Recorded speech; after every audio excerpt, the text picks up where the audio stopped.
दोस्तों जय हिंद। आज मेरा प्लान था कि मैं इज़राइल और हमास के बीच में जो हालात बने हुए हैं इतने टाइम से उसके ऊपर कुछ बातचीत करूं और मैं ये इस चीज़ के ऊपर फोकस करूं कि कैसे जो इज़राइल कर रहा है वो ज़रूरी है। और वो जो लोग सोशल मीडिया के ऊपर शोर मचाते हैं इसको लेकर, वो एक्चुअली में ये नहीं चाहते हैं कि ये कन्फ्लिक्ट रुके। वो सबकी अपनी अपनी सबने अपनी अपनी जैसे कहते हैं दुकान खोली हुई है और सब अपना अपना सौदा बेच रहे हैं। तो शांति वांति कोई नहीं चाहता है। शांति अगर कोई चाह रहा होता है तो लोग हमास के बारे में, हमास का जो टेरर है उसके बारे में बात करते, जबकि बात कुछ और ही होती है।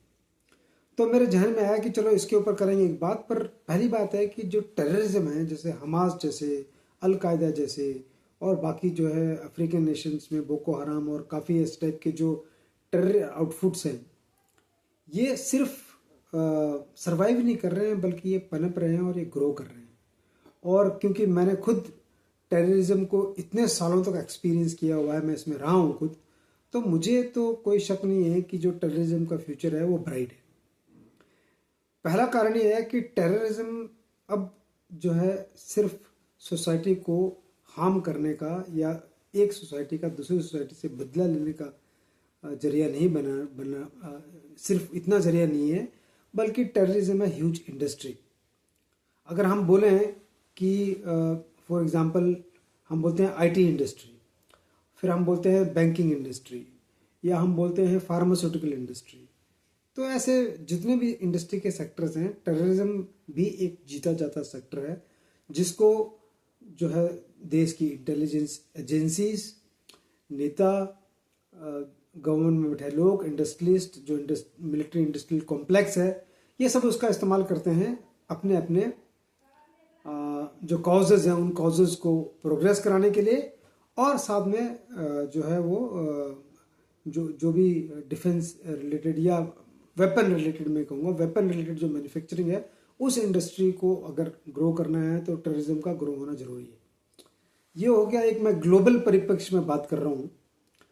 तो दो चार इसके मेन कारण है। सबसे पहला इसमें जो कारण है कि अब आप देखेंगे जो टेररिज्म के नेटवर्क्स हैं वो डिसेंट्रलाइज्ड हो गए। जैसे पहले एक हम होता था कि अल कायदा एक हो गया, अफगानिस्तान में जो तालिबान था जब तक वो प्रशासन में नहीं थे, it was a big terror outfit.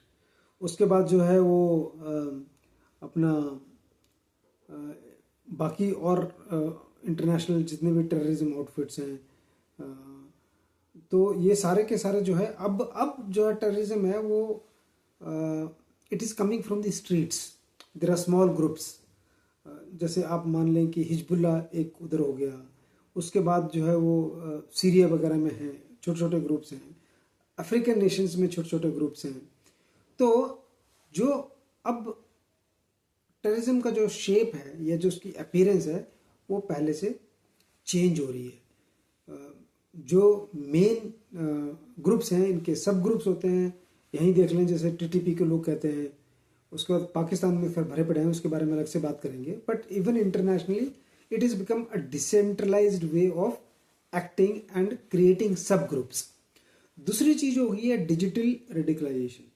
जो डिजिटल दौर चल पड़ा है, सोशल मीडिया का है दौर, और जिसमें कि इनक्रिप्टेड ऐप्स हैं, उसके बाद एआई टूल्स हैं, उसके बाद आप देखेंगे कि ये सारे के सारे जो है एआई टूल्स, ऐप्स, ये प्रोपेगेंडा का एक बहुत बढ़िया जरिया बन रहे हैं।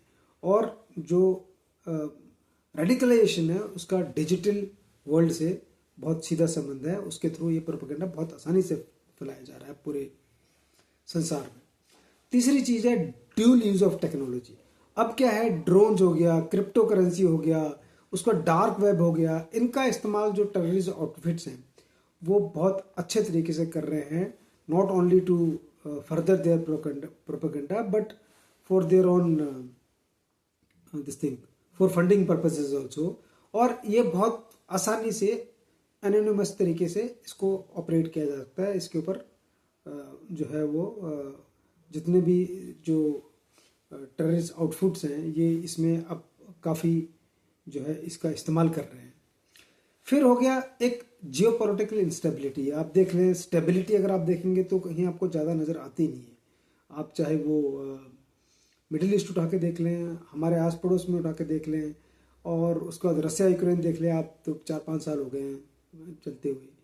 तो कॉन्फ्लिक्ट्स जो है वो बढ़ते जा रहे हैं, जियो पोलिटिकल इंस्टेबिलिटी बढ़ती जा रही है।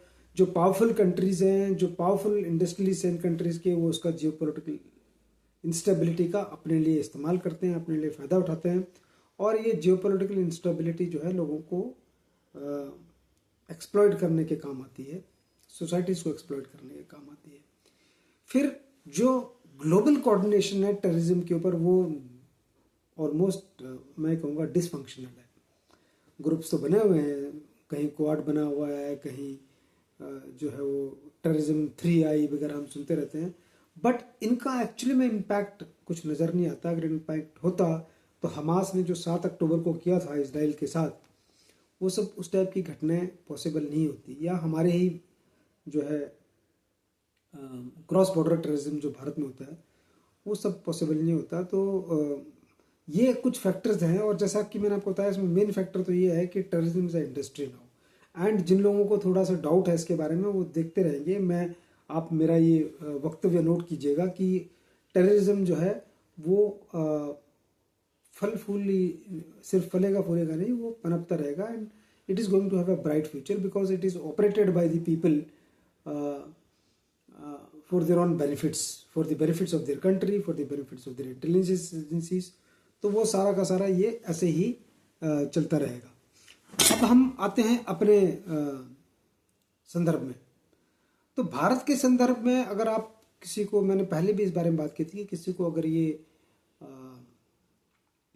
उम्मीद है कि टेररिज्म में कमी आएगी, तो वो नज़र नहीं आती है। क्रॉस बॉर्डर टेररिज्म पाकिस्तान की तरफ से अब in fact ISI is spreading it wings through our east also.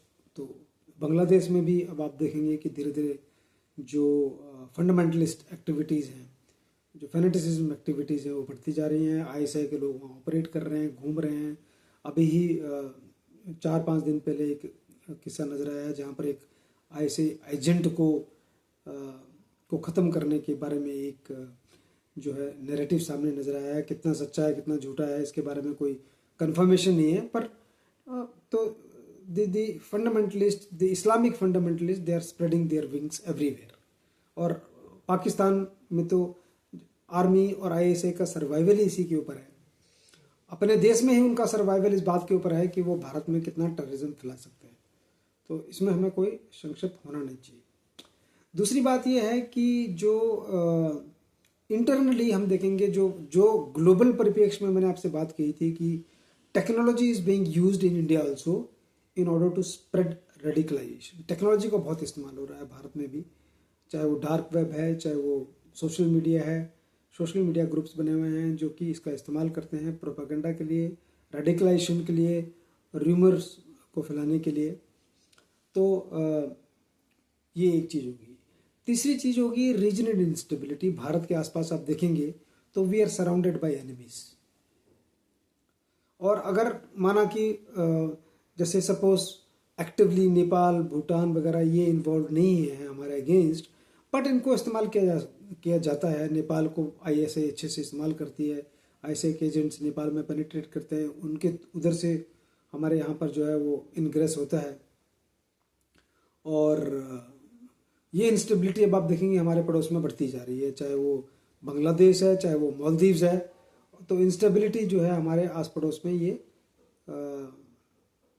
एक मेन कारण है कि भारत में भी टेररिज्म को जो है वो बढ़ावा मिलता ही रहेगा। चौथी चीज़ है जो भारत में जो हमारा खुद का इंटेलिजेंस ग्रिड है, वो इंटेलिजेंस ग्रिड जो है उतना सक्षम नहीं है जितना होना चाहिए। आप देख लें, अभी रिसेंट एग्जांपल है पहलगाम वाला। तो हमारा अगर मैं किसी एक इंटेलिजेंस एजेंसी की यहाँ बात नहीं कर रहा हूँ, जो हमारा टोटल ग्रिड है in terms of coordination, passing of information, converting the information into actionable intelligence, जो प्रोसेस है हमारे और जो हमारा कोऑर्डिनेशन है, दिस इज़ लैकिंग। सो अगर इसको हम ठीक नहीं करेंगे तो कोई कारण नहीं है कि क्यों टेररिज्म भारत में और ना पनपे और ना फैले। फिर आप देखेंगे कि भारत में एक चीज और ये है कि Bharat has a unique character of being a very very diversified and ultra democratic society. तो जैसे अब मैं हैरान होता हूँ कि जैसे जो है ये जो गवर्नमेंट की कोशिश थी एक कंसेंसस बनाने के लिए कि we should have a national citizenship register. एक काउंट तो हमारे पास होना चाहिए। एक तो मैं ये नहीं कह रहा हूँ कि वो परफेक्ट काउंट हो, बट एक तो हमारे पास कोई तो ऐसा डाटा बैंक होना चाहिए जो इफ़ नॉट 100% एटलीस्ट 90% 95% एक्यूरेट हो कि भाई कौन इस देश का है कौन नहीं है। जब गवर्नमेंट ये करने की कोशिश करती है तो उसका जो है आप देखेंगे हमारा अपोजिशन और जो है सोसाइटी के कुछ सेगमेंट मिलकर उसका कितना ज़बरदस्त विरोध करते हैं। So this is this is the result of having huge diversification, and this is only going to grow because of the entire tech being used against the state, number one. Number two, narratives being created by our enemies and that impacting our on societies. तो ये सब चीज़ें आप देखेंगे। जैसे मैं आपको बताऊं क्योंकि मैं तो फील्ड में बहुत ट्रेवल करता रहता हूँ, तो मैं ये देख रहा हूँ कि कई ऐसी जगह हैं जहाँ पर सोसाइटी में बहुत सारी स्पेशली काफ़ी रूरल एरिया ऐसे हैं जहाँ पर आप देखेंगे एकदम से ही जो सोसाइटी का आउटलुक है वो चेंज हो रहा है। डेमोग्राफिक पैटर्न चेंज हो रहे हैं। मैं देख रहा हूँ खुद ही कई जगह। वेस्ट बंगाल में तो सबको दिखता है, केरला में भी दिख रहा है, पर बहुत ऐसी जगह हैं जो अभी न्यूज़ में आएंगी जहाँ पर डेमोग्राफिक पैटर्न डिस्टर्ब किए जा रहे हैं। और जहाँ की इकोनॉमी अगर आप देखेंगे लोकली तो ऐसा लगता नहीं है कि लोगों के पास स्पेंड करने के लिए बहुत कुछ है, कि पर आपको वहाँ पर जो है अरबों रुपया आपको दिखेगा कि एकदम से मॉस्क जो है वो चंद एक कुछ दिनों में गिने चुने दिनों में वहाँ पर जो है अरबों रुपये में मॉस्क क्रिएट हो रहे हैं। रेडिकलाइजेशन हो रहा है सोसाइटी का, और लोगों का जो माइंडसेट है उस माइंडसेट को instead of rehabilitating and making it positive towards the country, तो जो हमारे समाज में मैं ये कहूँगा कि जो आपस में कोऑपरेट करने की जो क्षमता होनी चाहिए वो क्षमता तो खैर बिल्कुल बहुत ही कम है, ना के बराबर है।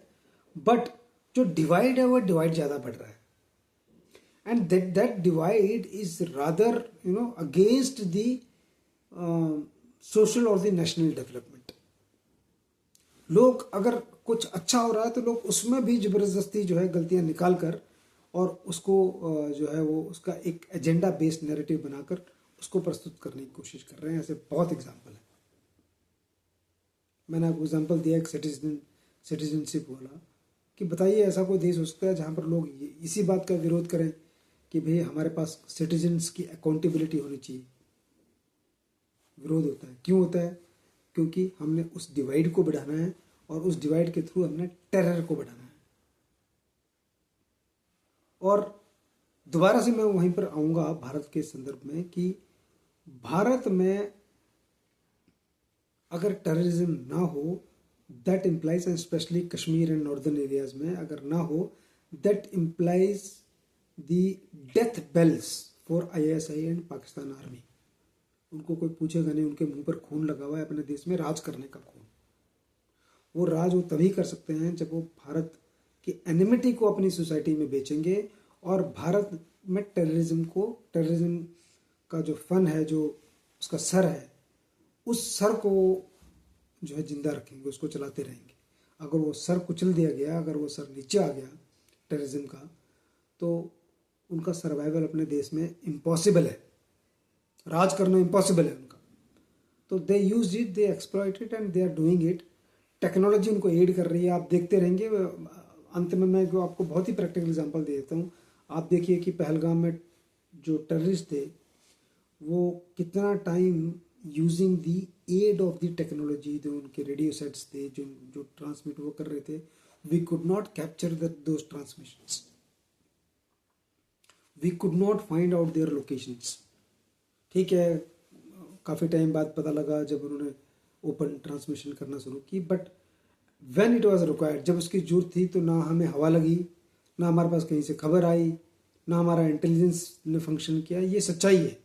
और हमें अगर एक्चुअली में इसको कर्ब करना है, इसके ऊपर कंट्रोल करना है, एलिमिनेट टेररिज्म को ख़त्म करना इम्पॉसिबल है, पर अगर हमने इसको कंट्रोल में भी रखना है तो we need to know our drawbacks and we need to work on it. इसके ऊपर मैं डिटेल में आगे चर्चा करूँगा। आज जो मेरा आपसे बात करने का जो मुद्दा था वो यही था कि the future of terrorism is bright, and अगर हम ये इस भूल में रहें कि शांति, अमन की आशा, प्यार मोहब्बत, सारे लोग, दोनों तरफ की सोसाइटी एक जैसी हैं, अगर हम यही मंत्र गाते रहेंगे और यही मंत्र दूसरों कान में फूंकते रहेंगे तो पहलगाम जैसे वाक़या होने में मुझे तो कोई शक नहीं है कि ऐसे वाक़या बार बार नहीं दोहराए जाएंगे। कैसे रोक करना है, क्या हमने सीखना है, वो एक अलग मुद्दा है, but once again let me tell you that the future of terrorism is quite bright, and terrorism is here not only to stay but to prosper and harm us further ahead। बहुत बहुत आभार, धन्यवाद, जय हिंद।